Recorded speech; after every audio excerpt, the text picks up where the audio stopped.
if a hydrocarbon has the maximum number of bonds to hydrogen atoms, it is saturated.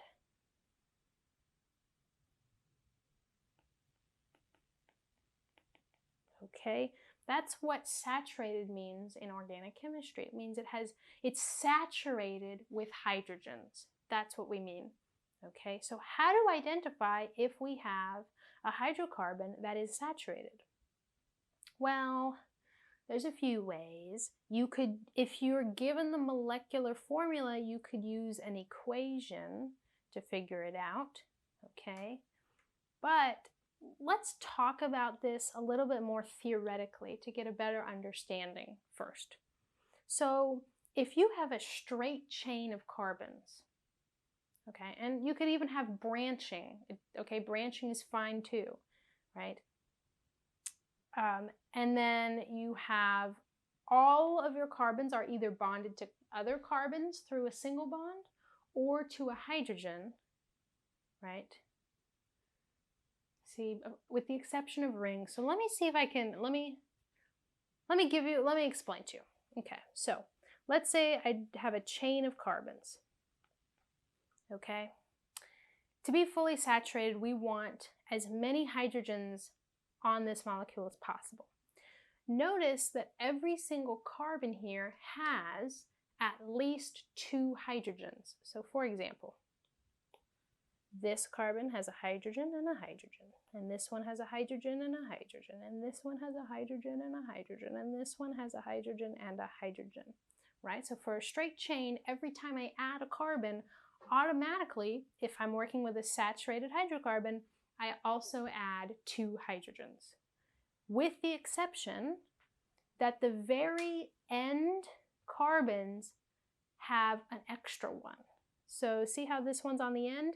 There's actually a hydrogen there. So that's one extra one on that end. And then this carbon that's on this end also has one extra hydrogen that's on that end. But if I said, oh, Renee, you know what? I drew 4 carbon molecule. I wanted 5 carbons. Whoops. Let me just go and erase the hydrogen here. And let me add a carbon in. So I'm going to add a carbon in. Automatically, when I add a carbon in, I have to add 2 hydrogens. And then my friend comes up to me and says, Renee, no, we were supposed to have 6 carbons. Oh, my bad. So I'm going to add another carbon, and automatically, I must also add 2 hydrogens, right? But of course, whoever ends up being that terminal carbon will have 1 extra. And since in a straight chain we have 2 terminal carbons, we will have 2 extra hydrogens on top of 2 hydrogens for every carbon.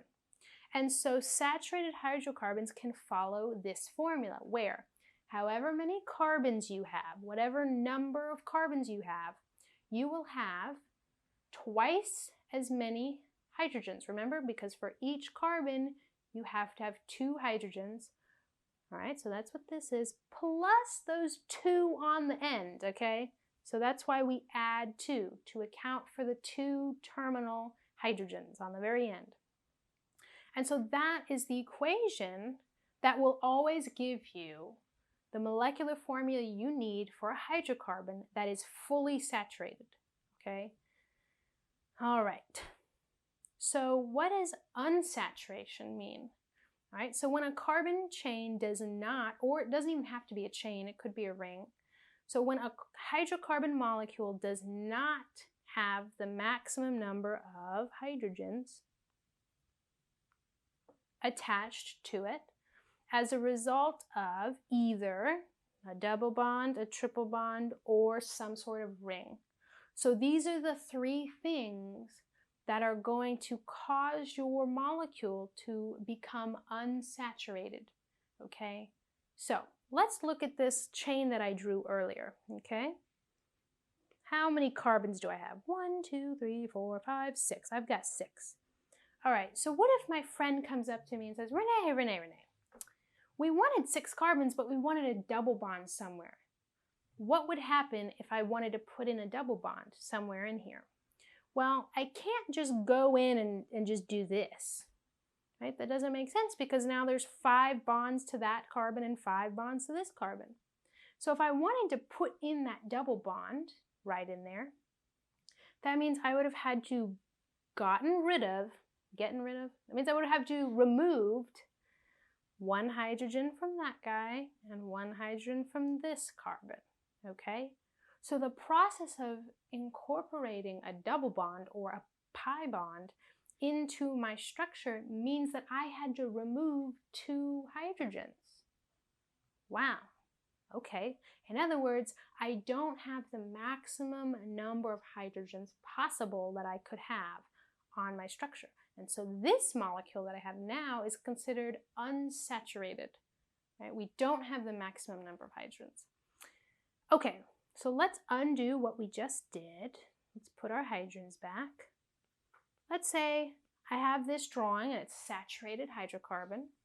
And my friend comes up to me and says, Renee, remember we wanted to put a triple bond somewhere. And I say, oh, I completely forgot about that. Okay, I can't just go in here and draw a triple bond, right? If I draw a triple bond, I'd have to erase 1 hydrogen from this side and 1 hydrogen from this side. But those carbons still have more than 4 bonds, so I would have to do it again. So for each pi bond that I incorporate, I have to remove 2 hydrogens. So if I put in a double bond, which only has 1 pi bond, I have to remove 2 hydrogens. But if I put in a triple bond, which has 2 pi bonds, then I have to remove 2 hydrogens and then 2 other hydrogens from those triple bonded carbons. So adding a triple bond also means I had to remove hydrogens, which means this molecule does not have the maximum number of hydrogens it could possibly have. So it is considered unsaturated. Okay, so let's do another last scenario here. All right, so I've got my saturated hydrocarbon, and my friend comes up to me and says, Renee, you know, the professor wanted a 6-membered ring, not a 6-membered chain. I say, oh, okay, so I'm just going to take my chain and I'm going to take my terminal carbons and wrap them towards each other so they connect. Now this is going to be kind of ugly because I drew it in a straight line. What I can do, well, you know, I'll just redraw it here. 1, 2, 3, 4, 5, 6. Okay, so we have our hydrogens, 2 here, 2 here, 2 here, 2 hydrogens on this carbon, 2 hydrogens on this carbon, 2 hydrogens on this carbon, and of course the last 2 that are on the terminal positions. Right there. Okay, so I kind of drew this molecule, but I drew it in kind of an arc form there, okay? Now, so my friend just said, Renee, you know, we got to draw a ring, 6-membered ring. So I said, oh, okay, I can just do that. I'm just going to connect this terminal carbon with this terminal carbon. Now I have a ring, right? But I can't just do that because now both of these carbons have too many hydrogens. So if I form a ring, I must also get rid of those terminal hydrogens, and there's 2 of them, because now whenever you have a ring, there are no terminal hydrogens for that particular ring. So when you have a ring structure or a cyclic structure, it doesn't matter how I call it, if I have a ring, I also do not have the maximum number of hydrogens possible on my structure. And so a ring would also be an unsaturated structure. Okay, so anytime you have double bonds, triple bonds, or rings, you have an unsaturated, to some degree, an unsaturated structure.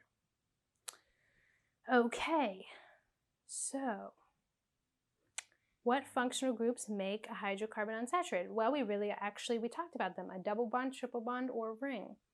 Now, here's what you need to know. What we have is we have an unsaturation number formula. Okay, and this formula is a way to measure how unsaturated a molecule is. And the formula goes like this. the degree of unsaturation, or the unsaturation number, I like to do it like that. Okay, so the unsaturation number equals the number of carbons times 2.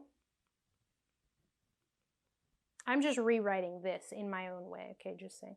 So the number of carbons times 2 plus 2, so plus 2, minus the number of hydrogens, okay, all divided by 2.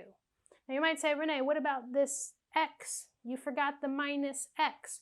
Well, remember, X stands for halogen. And if you think about it, how many bonds does a hydrogen make? 1. How many bonds does a halogen usually make? 1. So if you have halogens, you can use the equation like this and subtract halogens, or you can just pretend that halogens are hydrogens because they form bonds just like a hydrogen. So what I do is, instead of memorizing a bigger equation, I just remember, okay, halogens, I'm just going to pretend that halogens are the same as hydrogens for the sake of this calculation. Okay, so now what happens is something interesting happens, where it turns out when you have a double bond in your molecule, that will contribute to 1 unit of unsaturation. Okay? So if I calculated this molecule, here's the molecular formula, and I put this into my equation, my unsaturation number will end up being 1 because there's a single double bond. All right? Turns out that a ring structure also will calculate out as 1 unit of unsaturation number. Okay? So if I put this molecule into my equation, or this one, doesn't matter, then I will also get an unsaturation number of 1. And lastly, for triple bonds, if you see a triple bond, it just so happens that triple bonds contribute to 2 units of unsaturation. So if I put this molecular formula into my equation, I will get out an unsaturation number of 2. Now, the good news is, if you're only given the molecular formula, so this, oh, that was pretty bad. If you're only given the molecular formula, you can just use the calculation, you can use the equation to figure out degrees of unsaturation, and then you can start predicting. Okay, you can say, oh, you know, I calculated my unsaturation number. What does that mean I could have? And we'll go over that. But if you were given a picture, so let's look at these pictures here. If you're given a picture, you can very, very quickly calculate the unsaturation number just by looking at the structure. You don't have to do an equation. And that's because a double bond counts as 1 unit, a ring counts as 1 unit, and a triple bond counts as 2 units. And so we're going to do some problems here. So example 2-A. On the lines, write the degree of unsaturation for each compound. Now, we could, for each one of these, count how many carbons and how many hydrogens, and then plug it into the formula, and then do the calculation, and then get the unsaturation number. But whenever you're given a picture of the molecule, it's like, you know, the world is shining smiles on you, because you can do it so much faster just by knowing this, just by knowing this information right here. So let me show you how to go through this. So looking at this first molecule, what do I see? Well, I see a double bond. And remember, a double bond is worth 1 unit of unsaturation number. And that's it. Are there any other double bonds? No. Are there any other triple bonds? There's no triple bonds. Are there any rings? No. So now, what's the total unsaturation number of this molecule? The answer is 1. Now, if you want to test me, or I guess test this theory, you can go through and calculate using the molecular formula. And I suggest if you're curious, definitely try it out. Okay, what about this benzene ring here? So this is benzene. Okay, benzene. What do we got here? Well, we have this double bond, so that's worth 1. We have this double bond, so that one's worth 1. We have this double bond, so that is worth 1.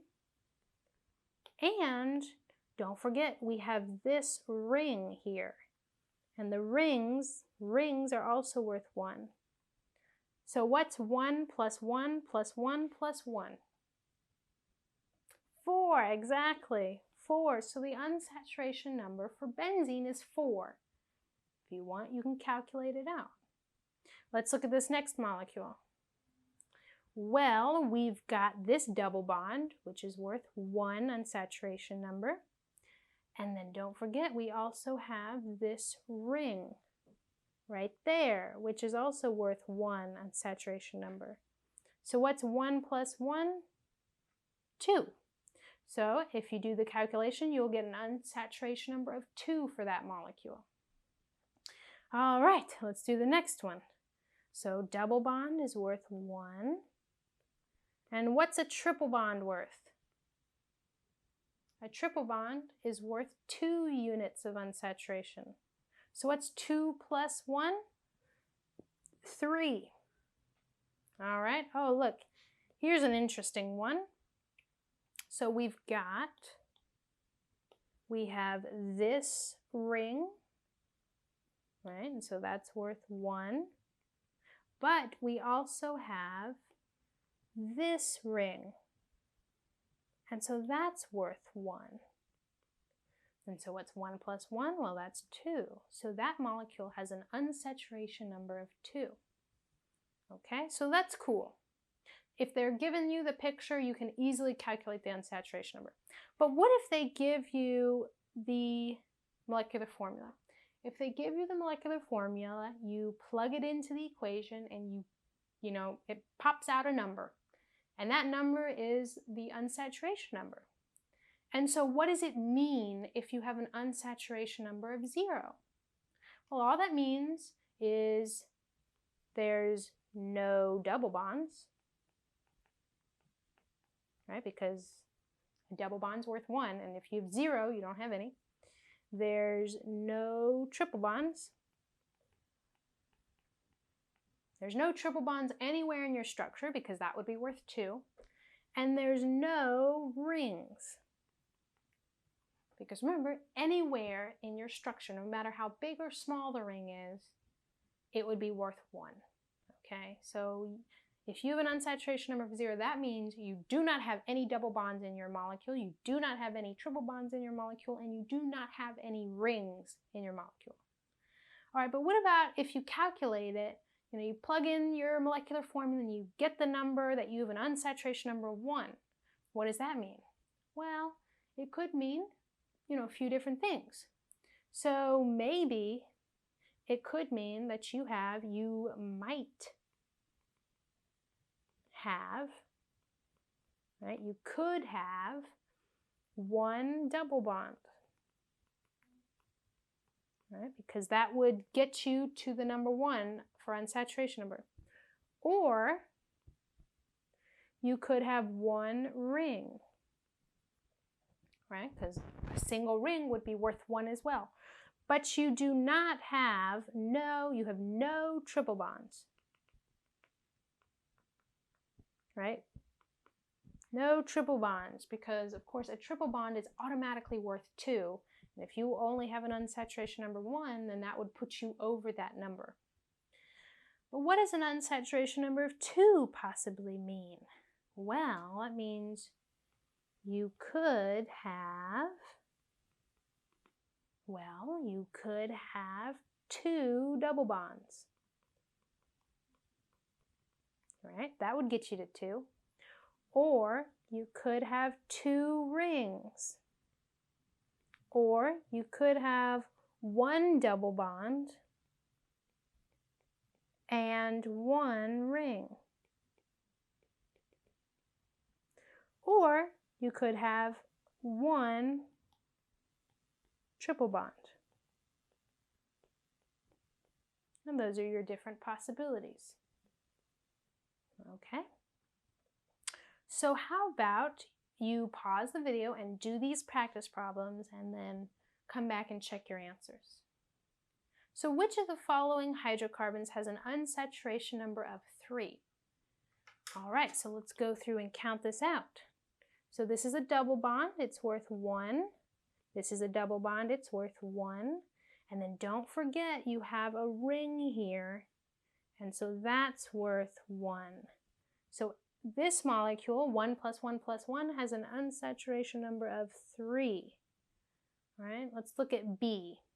So here we have a triple bond, and triple bonds are worth 2, and that's all that we have. So the unsaturation number of this entire molecule is 2. All right, let's look at C. So C, we have a double bond. Oops. Double bonds are worth 1. And we have this ring here, and a ring is also worth 1. What's 1 plus 1? 2. So the total unsaturation number is 2 for that molecule. And then here we have a double bond, so that's worth 1, and another double bond, so that's worth 1. So 1 plus 1 equals 2. The total unsaturation number for that molecule is 2. So which one has an unsaturation number of 3? The answer is A. Okay, this is our last problem here. Circle the structures that are constitutional isomers of N-butane. Remember, constitutional isomers of N-butane mean it has the same molecular formula. Now, what you can do is you can just look at this and, count all the carbons and count all the hydrogens. That's fine. Or you could use your knowledge of unsaturation number to help this problem be faster. So you don't necessarily need unsaturation number knowledge to get this question right, but if you use it to your advantage, you can answer this question much faster if you take advantage of the fact that you know about unsaturation number. First things first, what's N-butane? So the prefix N stands for normal. Normal butane. What does normal butane mean? Well, normal, and then you list a hydrocarbon, so like normal butane or normal hexane or normal pentane, right? All of those mean however many carbons you have, it's in a straight chain. There's no branches, there's no rings, there's no double bonds. It's literally all of the possible carbons are just listed in a single chain. There's no branching at all. So normal butane, this is normal butane, because remember butane means we have 4 carbons, 1, 2, 3, 4, and a straight chain with no branching, that's N-butane. So this is N-butane. So it would not be a constitutional isomer of itself because it itself is butane. That means it's identical to N-butane. Okay, so that's not the answer because that is N-butane. But now we can use our knowledge of what N-butane looks like to look at these other molecules to see who's a constitutional isomer. Now here's the thing. We're going to use unsaturation number to answer this question instead of counting up all the carbons and hydrogens. You could do this either way, but I think it's faster to use unsaturation number. What's the unsaturation number of N-butane? Well, there's no double bonds, no triple bonds, and no rings, so it is 0. So that means our constitutional isomer of N-butane must have 4 carbons, just like N-butane, and have an unsaturation number of 0 so that the number of hydrogens will match. Okay? So, does this have 4 carbons? Yes, it does. Check. What's the unsaturation number of this molecule, though? Well, it has a ring, so the answer is 1. So that molecule will not have the same number of hydrogens as N-butane because it's unsaturated by one more unit. All right, what about this molecule? How many carbons does it have? 1, 2, 3, 4. It has 4. Good. And so what's the unsaturation number that we have for this molecule? Well, it'll be 0 because there's no double bonds, no triple bonds, and no rings. So this molecule actually will be a constitutional isomer of N-butane. So let's circle that answer. But let's continue. So what about this molecule? Does it have 4 carbons? 1, 2, 3, 4. Yes, it does. What's the unsaturation number of this molecule? Well, it's got a double bond there, so that's 1. So, does this molecule have the same number of hydrogens as N-butane?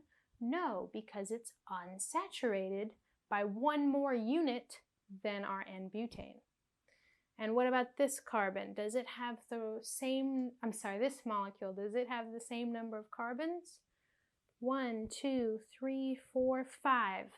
That has 5 carbons, so automatically, since it doesn't have the right number of carbons, we know it won't have the same molecular formula. So that was a little bit of a trick question because you can see the unsaturation number of this molecule is 0, but there are 5 carbons. Okay, so that's not the right answer. So the middle molecule is the constitutional isomer of N-butane, which happens to be this molecule, N-butane. And that's the end of our video.